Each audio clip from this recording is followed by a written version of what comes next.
Hello and welcome to FTD Talk.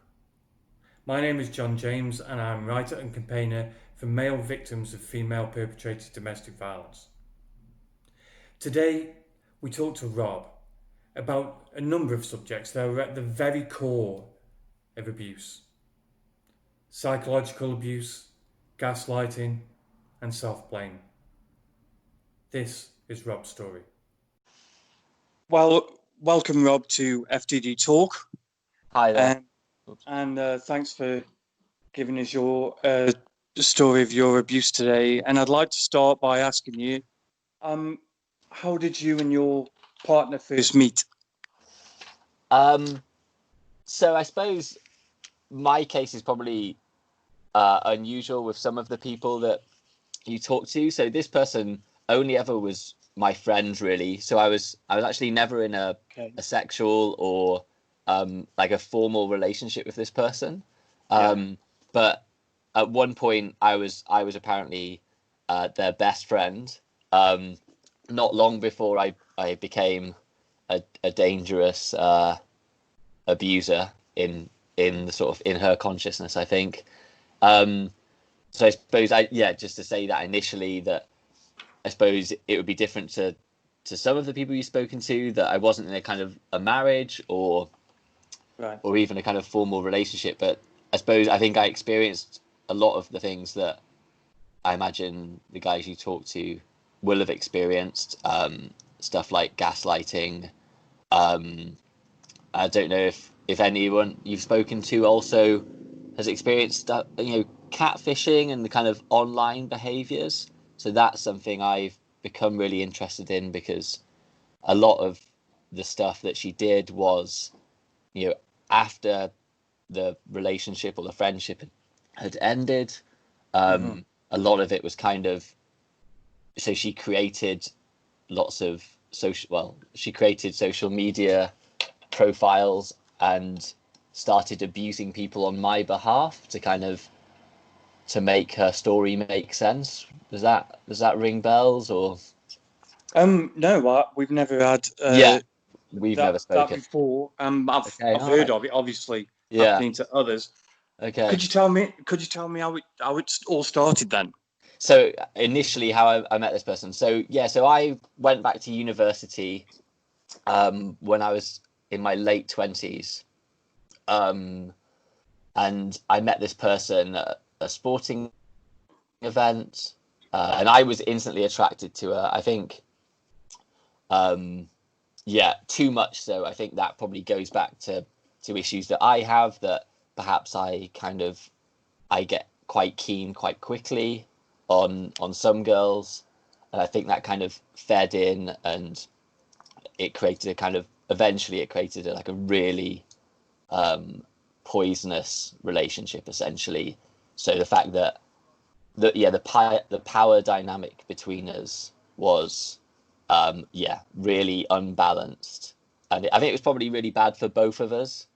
Trying to be really fair, I think what she's experienced, I'm sure, has been incredibly unpleasant for her as well. And I don't know, because obviously we're not in contact anymore, but I'm pretty sure it has been unpleasant for her. But I certainly know it's been one of the most unpleasant and life-changing experiences for me. I suppose. Sorry, carry on. Sorry, I don't know whether that is you being clingy or not, because it happened to me myself that I was instantly attracted, and overly so, and I've heard that time and time again. Yeah. I mean, these things are really complex. I think we have met once, John. I think we met at last year's male psychology conference. I'm pretty sure we did, and I think in the course of creating your documentary. And I think we look on these things slightly differently from what I've seen of your work. But exactly. I suppose these things it's a deeply complex area, and perhaps I'm a bit too hard on myself, definitely. But I suppose I try and err on the side of, I want to take kind of maximum responsibility in some ways, kind of, so because I want the agency, if that makes sense. Yeah. So I want to feel that like I can now control my behaviors and my thoughts and feelings as much as I can do, so I can prevent something like this happening again. So I kind of like to stay on the safe side of taking as much responsibility for. Obviously, I think I'm much better at trying to. So one of the problems is that with these kind of relationships and with these kind of personality types, one of the main problems is that they seem to have a real problem with accountability.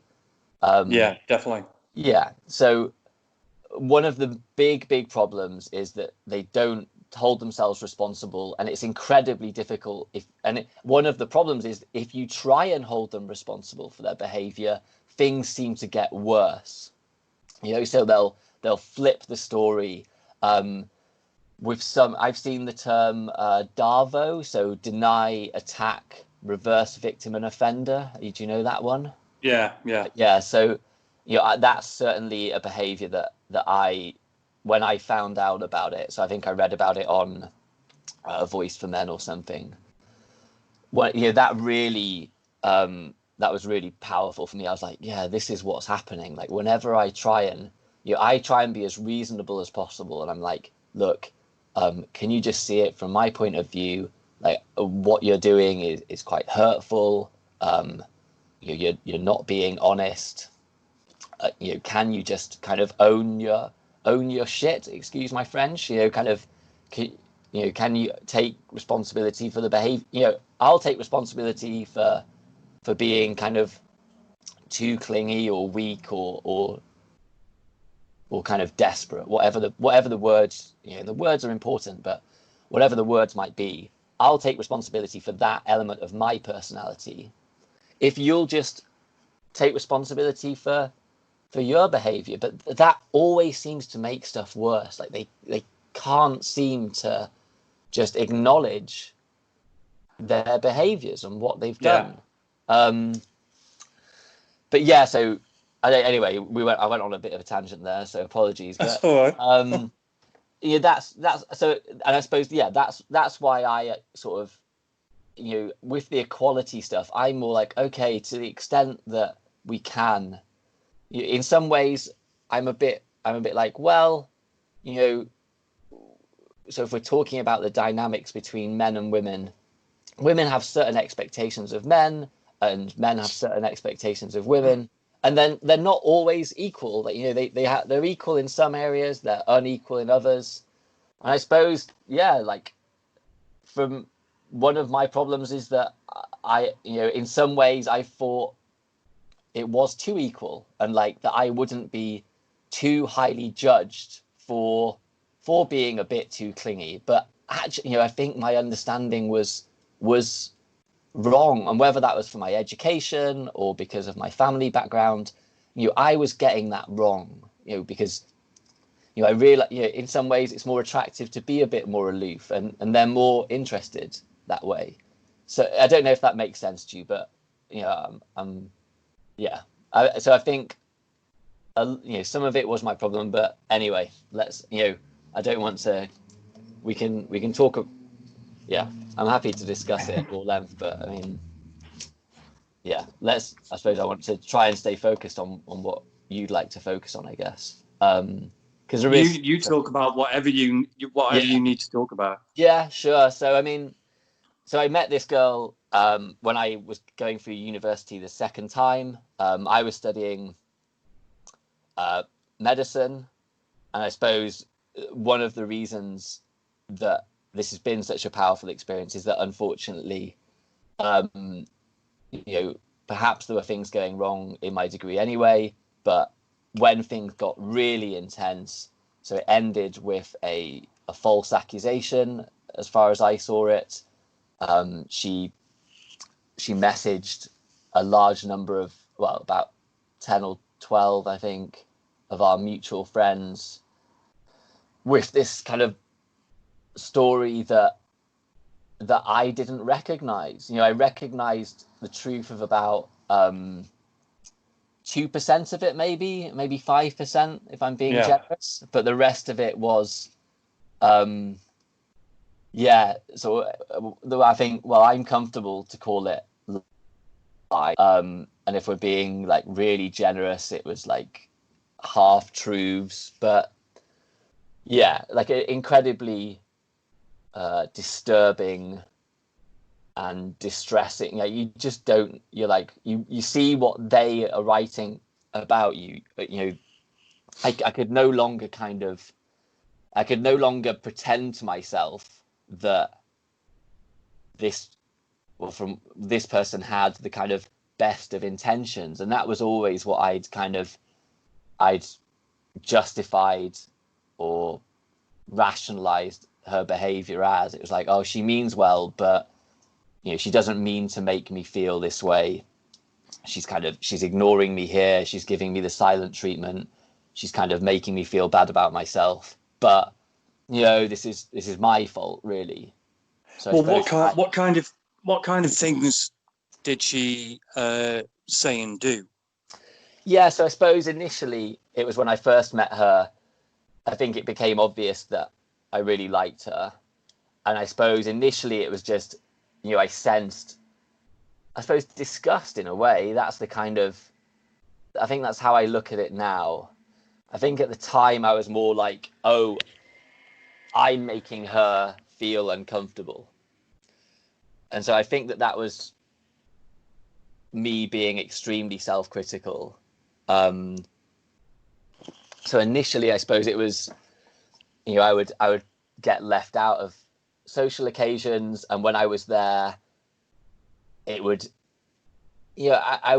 she'd make me feel like I was a creep, and I was like, this is, I suppose, like, I definitely, we've all had issues, with the opposite sex, and like I've definitely, and I think the kind of the clinginess is definitely something that I now look back and I go, okay, that was quite a long-term problem.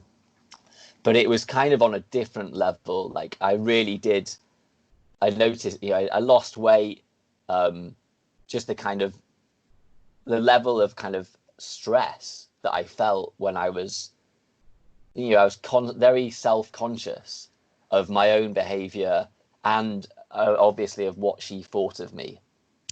And it kind of calmed down. I kind of felt like, the way I used to think, I was like, oh, okay, I've accepted this rejection, and you become friends. But I suppose I noticed that the friendship was, I felt I'd moved on and I'd accepted. I don't think I really had, but I suppose I was always aware that it was kind of a unbalanced friendship, that I would always be there when she needed help or anything done. But yeah, I didn't feel that it was ever reciprocal. And I suppose then, I got into a relationship with another girl. It was even though I was older, so I was around 10 years older than this girl. And I think that was part of the issues as well. But then, it was a sort of university group friendship. So, slightly incestuous, I guess. So I showed an interest in someone else. Yeah. And then there was kind of, so I keep putting myself in her point of view, but from my point of view, she did a few things that kind of interfered with that relationship, I think. One incident right at the beginning, I found, quite embarrassing, and that she'd done something that had humiliated me, and that was online stuff. But then that's when the gaslighting started. So I noticed that, people you talk to, and gaslighting does seem to be quite a kind of a big theme with abuse, with any kind of coercive control, and it's certainly one of my main areas of interest, because I think it was incredibly damaging for me, because it really does hit your self-esteem, when you're like, I know this has happened, but yet she, initially it's like you let them get away with one thing. You're like, okay, like, I tried to get you to tell the truth about this, but you've just flipped it around on me. But then whenever, I did something wrong in the relationship or did something, the lies that, that I'd let her, and then it turned into a kind of group thing that I allowed her and this other girl to kind of get away with, because I thought, they felt bad about it. They just don't want to take responsibility for that incident. But then they would use the lies against me, and it would always, and then you're like, my God, like, I was trying to be nice about this. And, I thought it was a kind of understanding that, yeah, you told some fibs, but we'll move beyond it. But then suddenly the narrative that I'd accepted was being used against me, that I was the bad person, that I'd overreacted to this incident, and I'm to blame for everything. And that really had a kind of horribly corrosive effect on my sense of self, I guess, my self-esteem, my ability to concentrate on university work. Like, you become kind of obsessive, and like you're constantly going, that isn't how it was. This isn't a kind of fair representation of reality, truth, of what was going on. And because I suppose you get a bit angry about it, you're like, God, like, I felt I was so generous about this, and yet suddenly I'm taking all this responsibility for stuff that was initially a lie, and now suddenly it's the truth, and because I've accepted it, it's a catch-22. Like, it becomes harder and harder to stand up for the truth and for yourself, and I suppose eventually when you do so, that's when they seem to double down on stuff. When you go, no, this is the truth, this is what happened, then they hit you even harder. And I suppose that and that kind of cycle kept going on for, I knew this girl in person, I knew this girl from 2012 to the summer of 2015. And, we'd ended up living together. So she'd interfered in this relationship that had gone badly, but then the friendship had carried on for a while, and she needed a place to live. And obviously, when she needed a place to live, I was there to help her out, and we ended up living together with no massive problems. Like, I sensed that. I suppose I will have sensed that I was being used slightly, because she was slightly antisocial. She'd go into her room and shut the door, and like, I was kind of ignored. I was like, well, I thought we were moving in as friends. Like, obviously, I don't expect much, but just kind of normal flatmatey things. And and I mentioned to her eventually, I thought, it became kind of rude. And she was about to move abroad, and all the stuff from the past, like the interfering with the other relationship, and I suppose I was beginning to kind of, would you call it, be slightly red-pilled on this stuff. I'd done some research. Please interrupt me whenever you feel the need. But I suppose I'd started to be red-pilled, and I really had this. I think I had a need. So I sat her down one day. I'd actually gone to meet the other girl. She was from abroad, and I tried to kind of set things right with her, but no, there was still a bit of gaslighting going on. There was, she still wouldn't kind of acknowledge some of the stuff they'd done. But I sat down with the main girl, and I think my first words, we sat down in the kitchen of our flat, and I think my first words were, I want to live in a world of truth. And I think that's definitely a theme in me, kind of trying to wrestle, trying to not live in this kind of cloud of lies, essentially. But sorry, carry on. Do you think you were, because you've mentioned that you let her get away with so much? Yeah. And I think that's what abusers bank on. They yes, bank absolutely, on your silence. Yeah. So do you think by this point, when you sat down, do you think you were seeing past the gaslighting at that point? Yes. Yeah. I mean, that's the weird thing about gaslighting, though. There was always, and I think I remember in your one of your other episodes, in a weird, it's kind of a way of doublethink, isn't it? Because I suppose I just stayed silent. I kind of always felt that I was like, yeah. I mean, I know the truth, you know the truth, but the publicly acknowledged truth is the lies, is the bullshit story that you've accepted. But there was always a part of me that was like, look, I know this has happened. So this interaction, and I think the kind of interaction between the online world, because I grew up pre-Facebook and Twitter and all this stuff. But I think because she's 10 years younger, so I'm 38 now, and she'll be in her late 20s. But when we met, she was in her late teens, maybe just 20, and I was in my late 20s. And I think perhaps it's in that generation. I'm not sure what we'd call it. Are they late millennials? Maybe I'm an early millennial.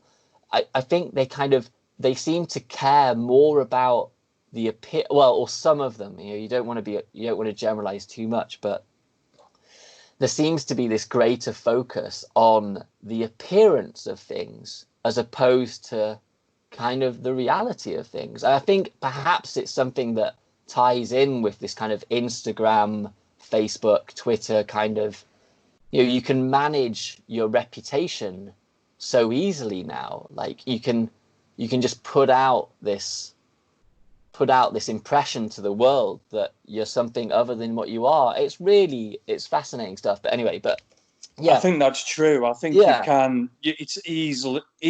you can easily create a self now. Yes, exactly. And I think we seem to see it in all these. I suppose that term virtue signal really makes sense to me, because there does seem to be this desperation to appear to be a good person. And I was as guilty of that as anyone, like it really does. It feeds into the dopamine signals, doesn't it? Like you get. I think we all want to be a good person, don't we? We all want to be seen as a good person. Yeah, exactly. And I think I kind of, part of this process is, I think I became so angry because I did eventually lose my career. Like I failed one of my final year medical school exams. So I'd managed to, this stuff had all interfered with medical school, definitely. It wasn't just that. Like I was feeling stressed from the course and perhaps not enjoying it. But, it's difficult to know how much is one thing, how much is the other, and like how they feed into each other. But, so the eventual false accusation. So I sat this girl down in 2015. We ended up in a she kept lying. She stormed out of the kitchen. I said a strong word because at that point I was like, okay, she won't tell the truth. Our friendship's now over. And I used a strong word as she sort of huffed out of the kitchen. She'd this kind of self-righteous. She was like, that's the story, Rob. That's it. She put her foot down and stormed, huffed out of the kitchen. And as she was going, like I didn't shout or anything, but just loud enough so she could hear it. I let her know what I thought of her at that time. I was like, I've sat you down. As far as I'm concerned, I'm trying to. I'd taken all these notes. I'd just been away on holiday to try and sort of think this stuff through, and I'd taken all these notes. I'd written down. I'm such a kind of. I guess I'm such a typical bloke that I thought that like facts and logic will win the day. I wrote down all these bullet points. I was like, this is why I know you're lying. Like, and I I'm not sure if I think I probably said those words. I was like, A, B, C, D, point 1, 2, all of these incidents, I bullet pointed them all down. I put them in a little notebook. I'd probably spent 2 weeks obsessing over this stuff. Like, I've spent too much of my life and too much of the last, the last at least 5 years of my life thinking about this stuff. And it's horrible. I am ready to move on now, in a way, has she ruined my life? In a sense, yes. But Christ, I mean, I'm still alive, and hopefully I'll be able to go and do something else. It's not nice to lose a career that you've spent your whole life working towards, 7 years at medical school, and arguably, my entire academic life before then was all a build up to going to medical school. And that's a difficult thing to deal with. And it makes you angry. I definitely have been too angry. And I suppose that's how we got onto this, that, I felt so kind of betrayed. And I think I felt that everyone's fake. I think in many ways I've been guilty of projecting the fakeness that I felt I got from her. So I felt that she'd shown her kind of, what do they call it? The mask had slipped, Yeah. I think that's a term you hear quite a bit. And I was confronted with this Facebook message and this threat to get the police involved.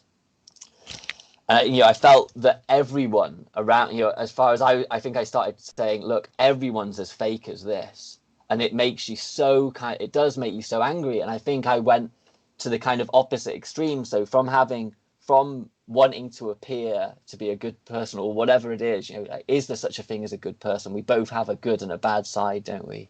Yeah. So I think I swung all the way over, and I was like, fine, I'll tell everyone what I really think. And I've been too much like that, very kind of acting out, kind of, like everyone. A self-fulfilling prophecy. Yes, exactly. It really is. I'm far closer. That's the sick thing, isn't it? Because because of what happened, I became far closer to the image that she had initially projected onto me. It's absolutely bizarre. And that's the sad thing, because in some ways it ends up, well, no, because I wasn't like that before this, but then you end up proving them right because they treated you like dirt, and you're angry about that. Well, what did she accuse you of to threaten to involve the police? So I mean, we could go through this long message. So the point, I think, I'd have to, and then I sort of feel the need to own up to all the dumb and stupid stuff that I did. So she accused me of harassment, essentially. And there were, obviously she made everything that happened make me sound like a complete psychopath. Whereas I would be like, look, some of these things did happen, but Christ, it certainly isn't how she's making it sound. They leave out why stuff has happened, and they make they embellish stuff, and it's absolutely horrifying. You're like, wow, okay, so I sent you some emails, but they weren't vindictive. They were, if anything, they were often they'll have been self-loathing mainly, and occasionally pleading. So that would, and I'm happy. I don't really want to look back at these long, pathetic emails that are kind of desperately begging for the truth or to speak to her. That's the kind of, because the power in back. I was kind of begging to have a conversation. Can we just kind of sort this out? But yet, in her message, she's making it sound like I'm just always pointing the finger, saying, you're this, you're that, and that's not how these things were. Yes, I sent emails, but they were overly long, pathetic, and desperate usually. And I'd happily do a kind of word analysis of these emails to kind of, but that's the thing, the objective truth doesn't matter. That's the sick thing. It's like, how she feels, how it made her feel, is what justifies what she says. And it's that kind of, you get into that sick situation where the objective truth doesn't matter, and it's just kind of their very biased and unfair feelings and version of events become what matters. And that's a difficult thing to come to terms with. But I suppose one of the things that helps is that you kind of become comfortable in your own truth. You're like, okay, so, like she's savaged my reputation in front of all these people. She's felt completely fine doing it. No compunction. Is it compunction to do it whatsoever? But yeah, okay, and you feel, and you're terrified of what these people, I suppose you're like, God, like, what do these, it's incredibly shame-inducing. You're like, Christ, these people that I liked and respected now think that I'm some kind of stalker, like horrible misogynist that treats women really badly. And that's awful, because, I lived with this girl totally fine. I cared about her very deeply and would have never hurt her at all. And that's the sick thing, because I think they know that, and they know that gives them a huge amount of power over you. And when you become no longer useful to them, then, you can be, I suppose that's objectification, isn't it? They just they objectify you, and they project a lot of these kind of very unpleasant things onto you. And as far as they're concerned, that's what you are. And the danger is that that's what you become to lots of people around you. Unfortunately, with an email or a text, they can take any of those and put their own twist on them. Exactly. Because there is no context. Precisely.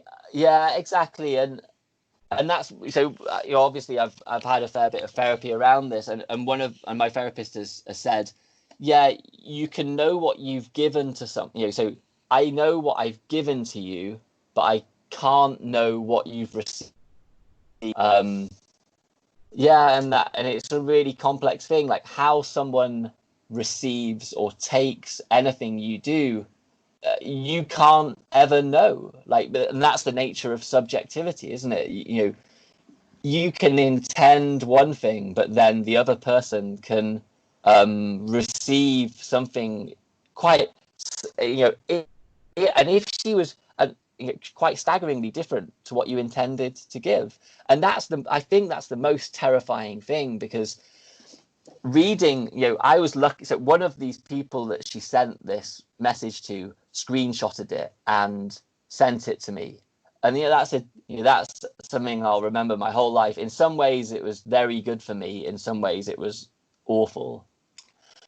But I think one of the scariest things about all of this is that I think the scarier thing is if she wasn't lying. So if she was if there was any truth to what she said, that's absolutely terrifying, because I think I'm being a bit generous. Like, I think she knows she was lying. I think she, at that moment in her life, she hated me and she wanted to cause me harm, reputationally or otherwise, psychological, reputational. I think, if I'm being honest, I think at that moment in life, she did want to cause me harm. But it is absolutely, even if she only meant 50% of it, even if only 50% of it was her actual experience, then that is really terrifying, because it shows the difference in subjectivity. It shows just how differently one person can interpret the other person's behavior or words in an email. It's absolutely awful. I suppose, it does show, like, so much of our communication is online or in writing. If you're lucky, you get to look at someone, over a video call. But it is, because what I read in that email or that Facebook message, as far as I'm concerned, is absolute nonsense and quite vicious nonsense. But even if she only meant a fraction of it, that's terrifying, definitely. And I don't. Have you heard of this thing called adaptive self-deception?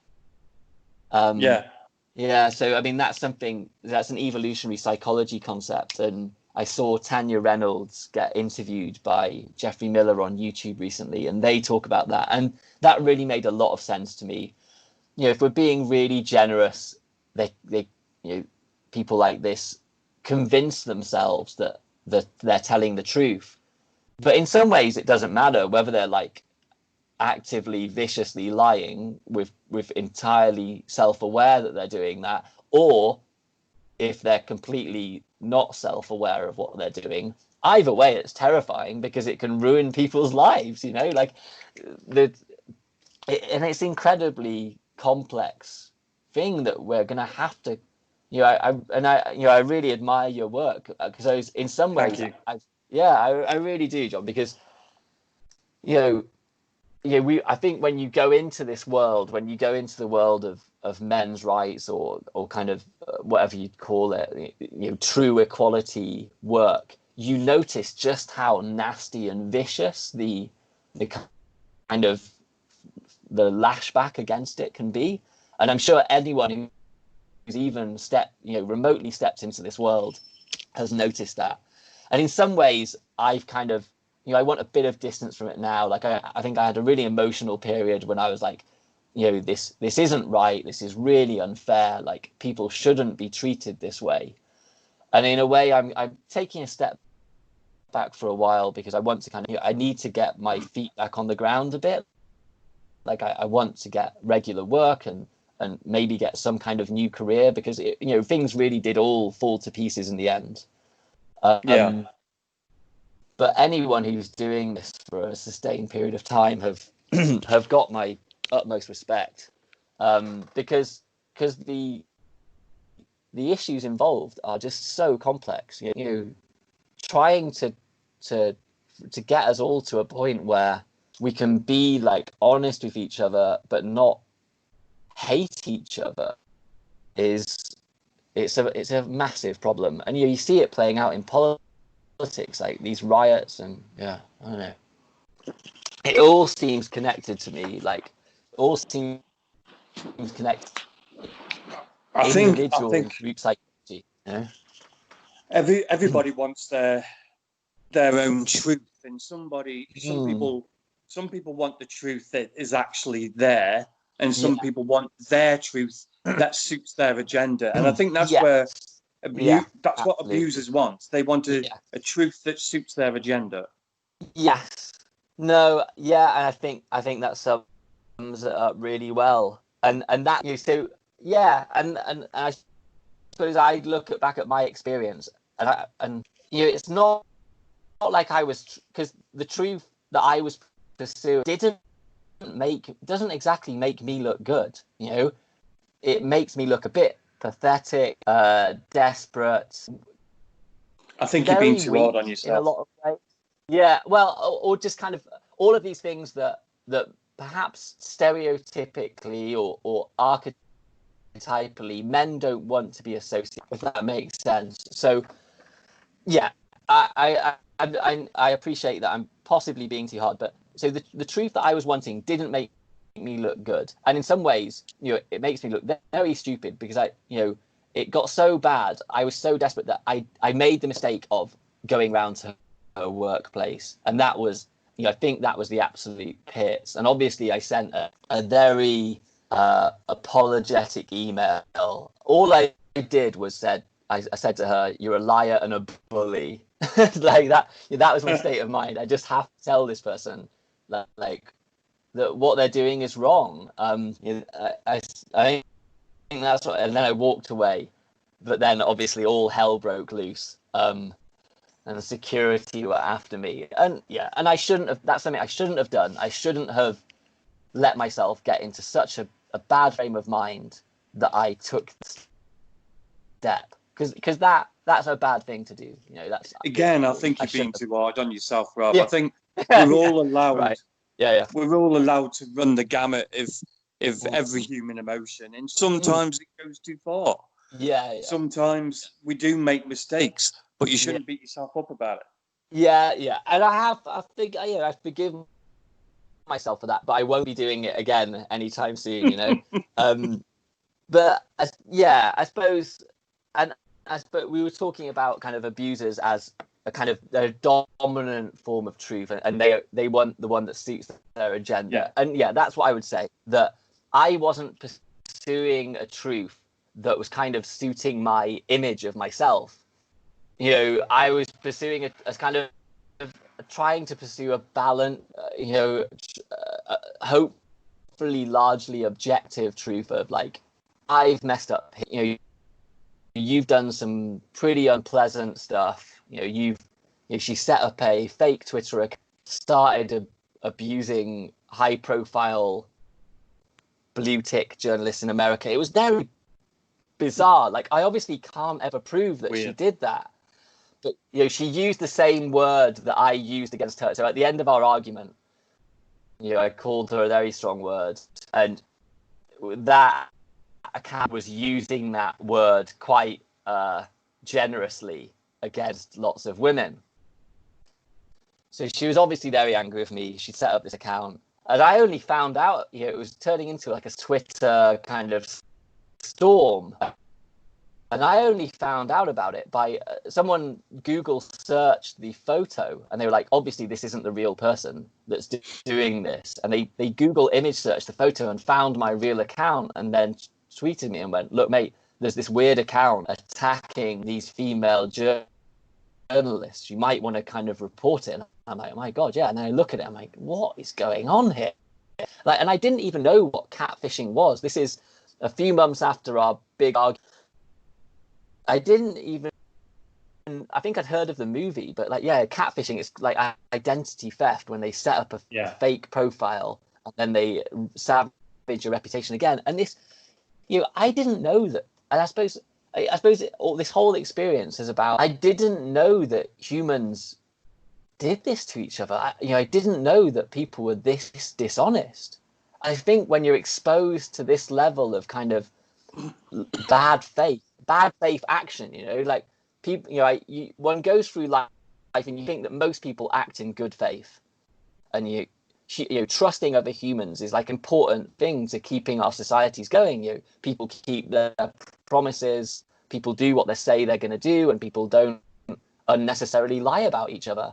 But you know, the level of malevolence, like the sheer hatred that was very obvious in her behavior was like shocking. And my view of like what humans are, you know, and I think I'm trying to come out of that, because I think I went through a period of being far too kind of like thinking that all humans were motivated by spite and jealousy and aggression and malevolence, and I'm really trying to kind of escape from that.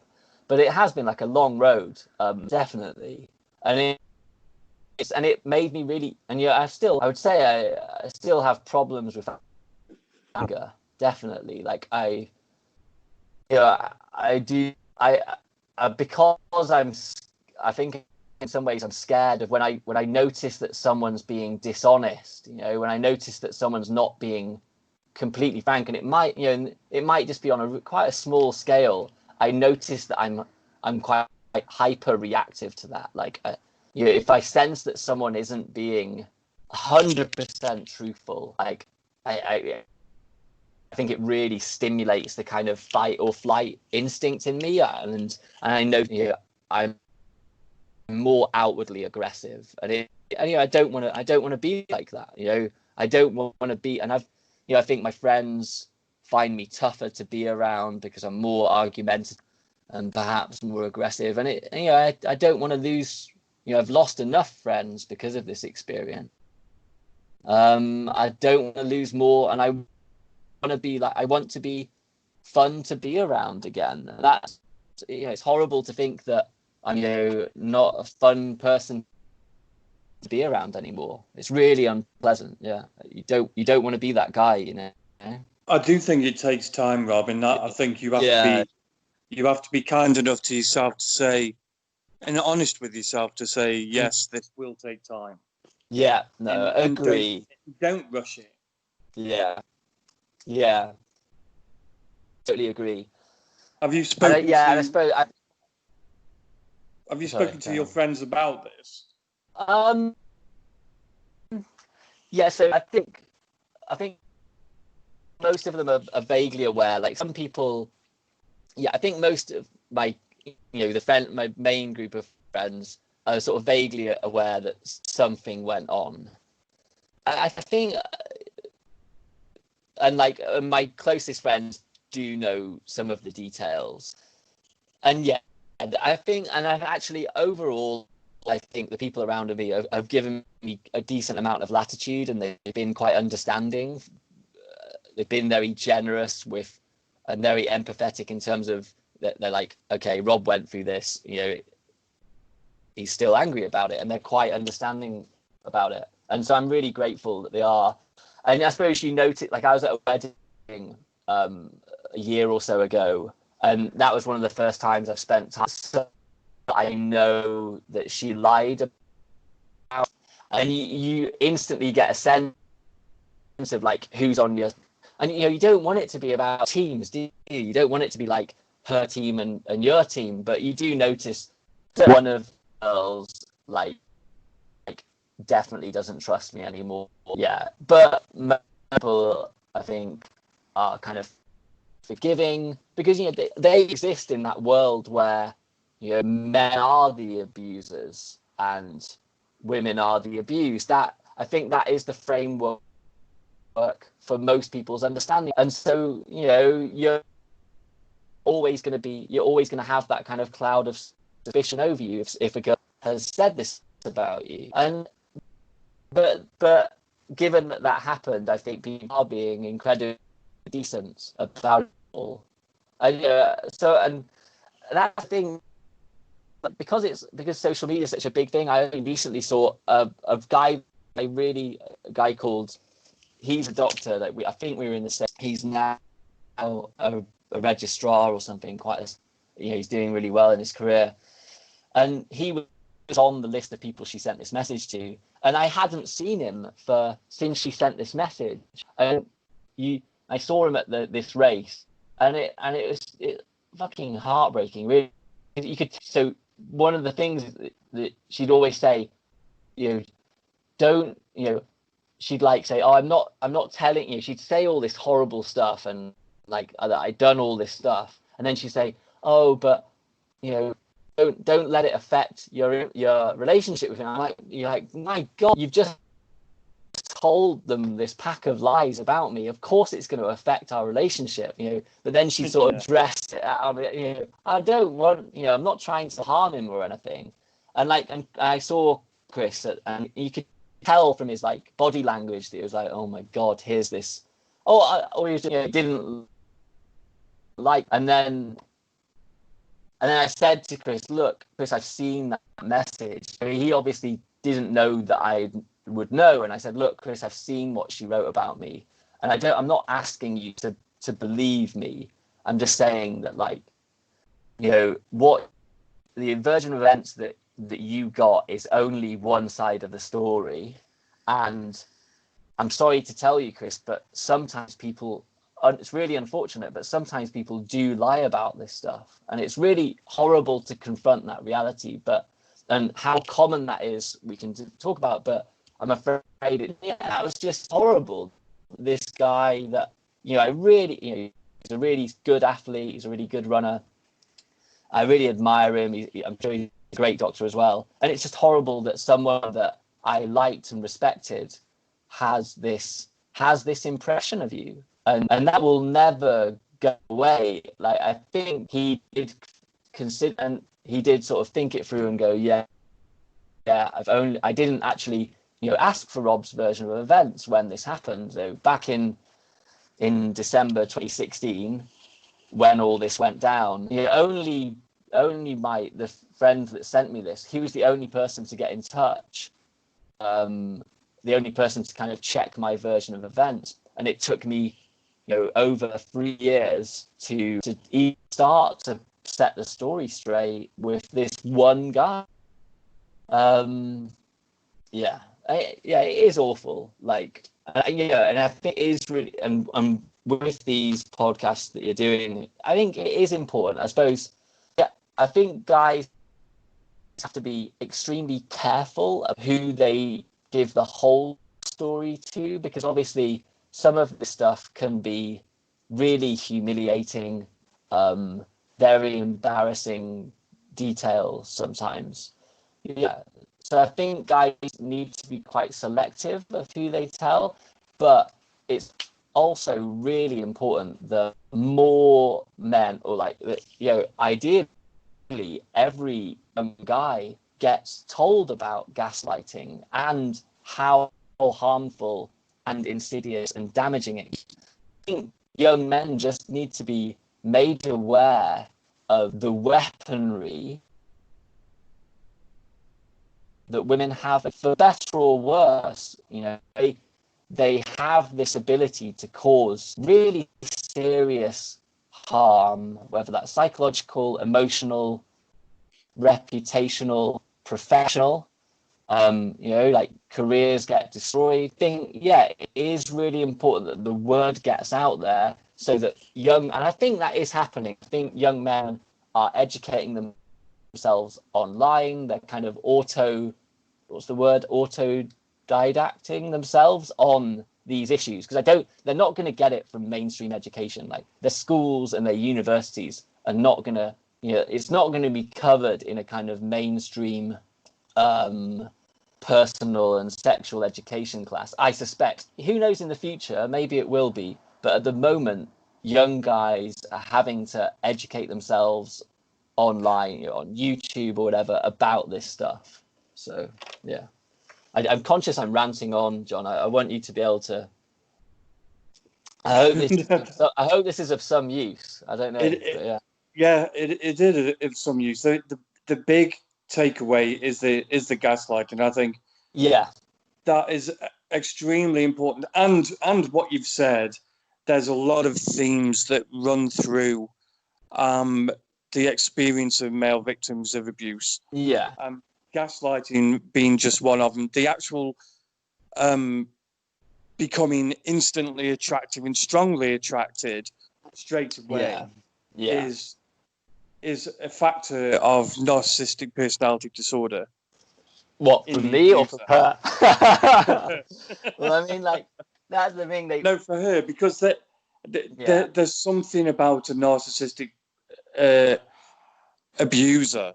I don't know what it is, but there's something about that kind of abuser that makes you instantly attractive. I suppose it's a kind of interplay between, perhaps my self-esteem or whatever it is in my family background. Certainly. That's the thing. I don't want to label her, definitely so when she sent the sort of the false accusation over Facebook, I lost my mind a little bit. It really destroyed me. And I wrote another stupid email to the other girl involved in this kind of triangle. And obviously I shouldn't have done that, because those two are in touch. So in terms of triangulation, those two are definitely in touch. And at that moment, I used the NPD label. Like I said, I think this person has either narcissistic personality disorder or I think I was doing my psychiatry placement at that moment. I'm not sure, but I think I was. Or I'm certainly really interested in psychiatry, and we have to learn about all the personality disorders. So I diagnosed her. Like I did that stupid thing of I bullet pointed everything. I wrote a table. Not quite. I think like a long partition table of numbered bullet points. And I said, she's done this, this, this, and this. I think she meets the diagnostic criteria for borderline or narcissistic personality disorder. Probably narcissistic. Yeah, that is the one that I thought she probably had. like in my most angry moments, yes, like and we talked about lack of accountability, didn't we, earlier? And that is a massive theme, and that's a huge, definitely, and that's a huge theme in narcissistic personality disorder. But I think, you know, it certainly is, but I don't want to label this person. Yeah, and that's it, and that's why I've got to be so careful. I'm too bloody forgiving that, like, this person has destroyed my career, yet I'm still hesitant to. I don't want to label her. But I think it definitely was, and you know, and my relationship with my father or whatever, like that certainly plays. I think that does play into the relationship. That, you know, perhaps my self-esteem wasn't up to scratch, and that, you know, and it really was an interaction. I don't think it has anything to do with blame. I think it makes us vulnerable. Yeah.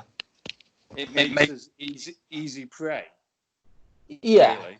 So what does, like, being you know, our past, you know, like your relationship with your father, my relationship, or my breaking down relationship with my wife. Yeah. It makes us easy prey. I don't think we own any of the blame, because we're not the ones nasty or abusive. Yeah. But it just makes us vulnerable. Yeah, I get it. Yeah, I suppose, like, yeah, I think. So what I'm saying is, stop blaming yourself. Yeah, I get it. And I suppose you know, the only times I've lashed out is when I felt that, you know, that it was, I suppose when I felt it was getting abusive. Like, you know, it was a kind of slow, you know, it started off with this slightly, with quite an embarrassing or sort of mismatch in power. And then it got worse and worse. We ended up living together.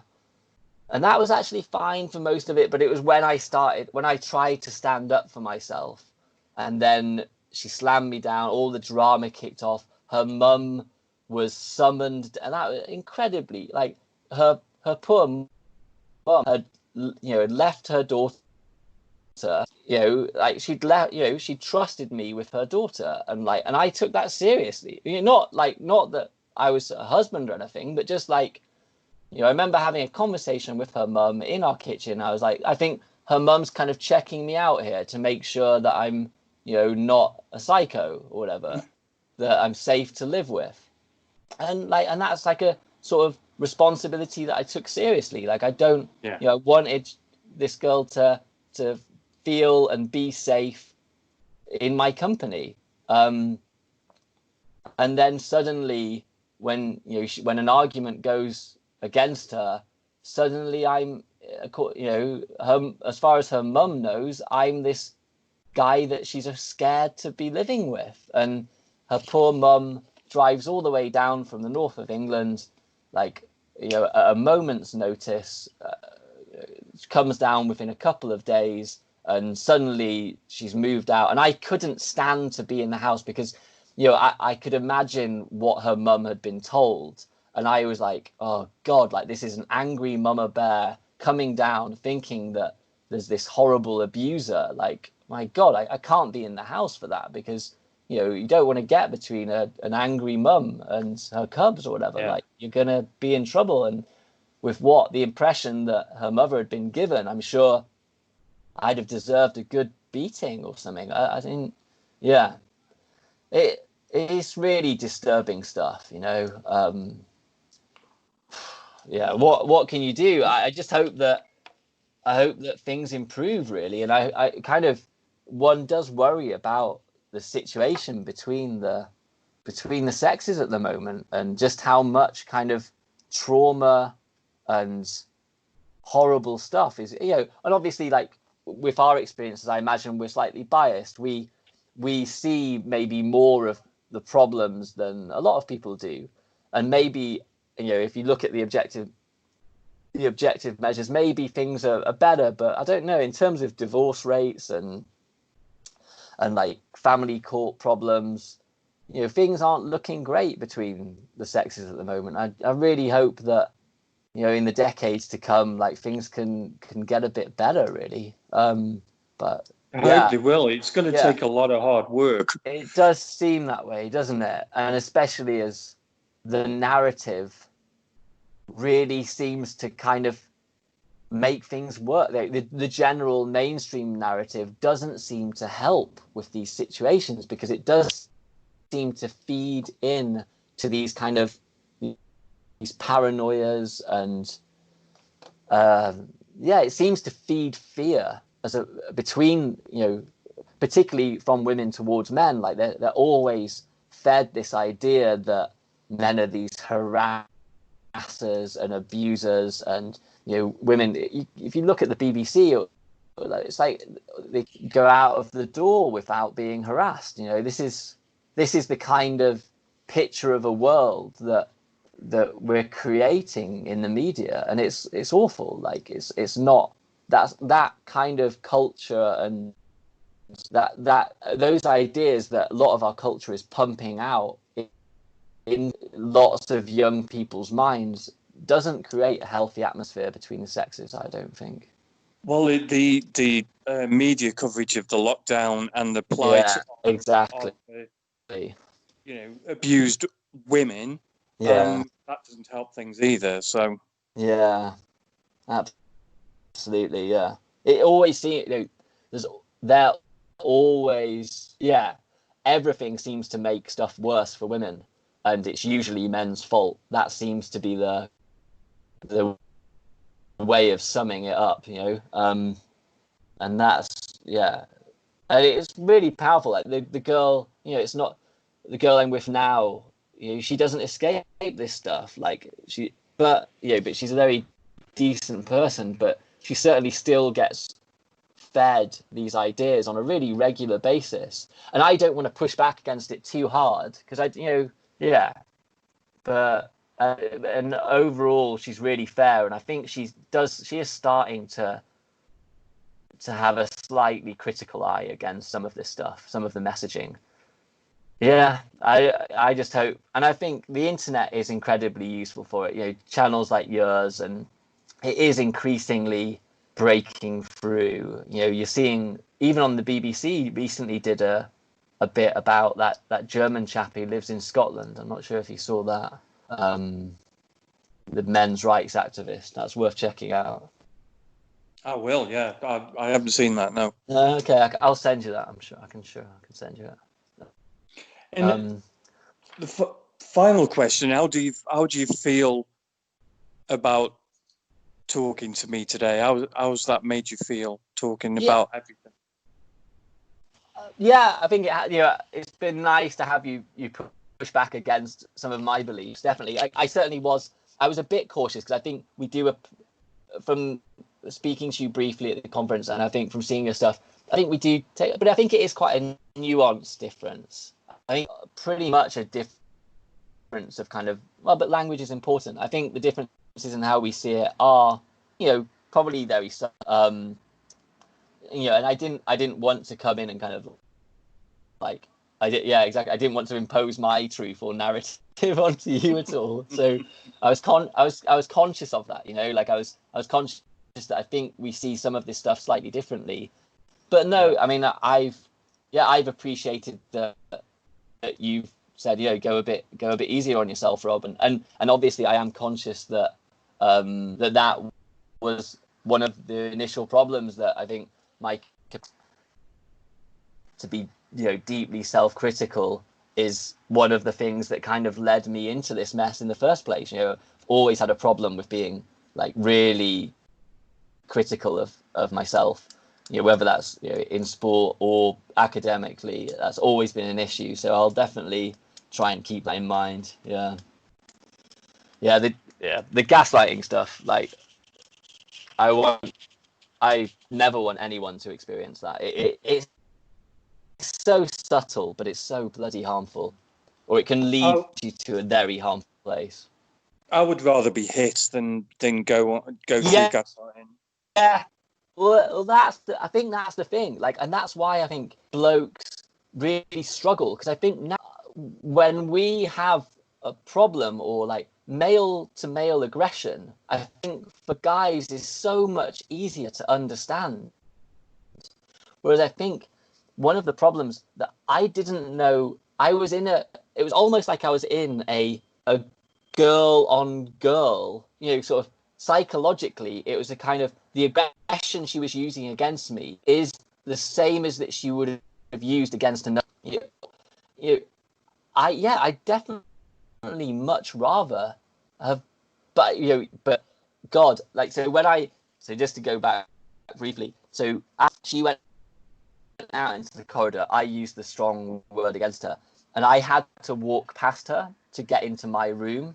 And at the moment, out of the corner of my eye, so if we're talking about physical confrontation, so out of the corner of my eye, as I walked past her in the corridor, it's quite a small flat here. So on the way from the kitchen to my bedroom, I had to walk directly past her. And I think I said, so I was upset. I was like, I want you to move out. I think that's what I said as I walked past. And I saw her hand, so she was about to hit me then. And there's only us two in the flat. So, as awful this has all been, as kind of life-changing as this has been, it could have been even worse. Because I don't think, that's the thing, I don't think I would have hit her back. I would have stopped her from, I'd have grabbed her wrists or something and stopped her from hitting me. But I'm really glad she managed to stop herself from attacking me physically, because we were really close. I definitely saw that hand flinch. But she stopped herself, perhaps because she was saying, well, I'm going to make him pay for this later anyway, which she did, I'm going to destroy him in other ways. But yeah, so if it had got, and obviously, with no one else in the flat, if it had got physical, and God, considering the lies that she did tell about me, if it had got physical and in that angry, the police would have been involved immediately. I'd have been arrested. I'd have probably, I suspect I would have lost my place at medical school immediately. It could have been even worse. Yeah, I'd have, but in a way, I wish she could have, God, if if her hitting me had released the steam that she needed to release, so if she could have got her aggression out of her then, a few slaps, I could have taken that over the catfishing account and the false accusation. Any day of the year, any day of the millennium, any day of eternity, I would have rather been slapped than been gaslit and falsely accused. Any day of the week, no problem, man. Yeah, so and that's the thing. The psychological harm. It's we could talk about various crimes, we talk about the worst thing. So rape, for instance, the action is, sorry to get too edgy, but so the action is the same as sex, but the harm is the emotional, psychological harm of violating someone's personhood. And that's the thing, the harm is the psychological and emotional nature of that violation. It's not in the physical act, So I think that is where the greatest harm resides, I think that's why this stuff meant so much to me, because I suppose it's not just about your reputation. It's also, it becomes about your soul, at one point, at one point, this really felt like I was fighting for my very nature, somewhere in there, I had enough self-esteem to know that I was a good person, and that was what kept me fighting and alive. That this is about who I am as a person, and this person is trying to destroy that. That's what all of this felt like. She's attacking me at the level of the soul, You know, this is about a battle for my very bloody existence. And so, you know, I don't want to get but I imagine a lot of men who go through stuff like this, it does almost become religious, because you're like, yeah, this is such a profound attack on me that I really need to fight back against this. But yeah, anyway, I'm conscious that we've already talked for 70 minutes. So, well, Rob, I think it's been a very interesting conversation. Cool. Well, yeah, I really hope it's covered a lot of themes that we all go through. Yeah. I'm sure a lot of folks can relate. Thank you for your honesty. Thank you for taking part in FTD Talk. Thanks so much. Yeah. I really appreciate it. No, you're welcome. Thank you, my friend. Okay, thanks so much, John. Thank you. Cheers. Bye. Bye-bye now. Hello and thank you for listening. Rob is just one of hundreds of thousands of men a year in the UK alone that suffer the indignity of abuse. Male victims of abuse are not listened to. FTD Talk aims to correct that imbalance by providing a safe and non-judgmental platform from which to tell your story. I hope more men come forward to talk on the show. Together, we can beat this. No more silence. Thank you for listening. I'll see you next week. Peace. Nothing I could do is ever good enough for you.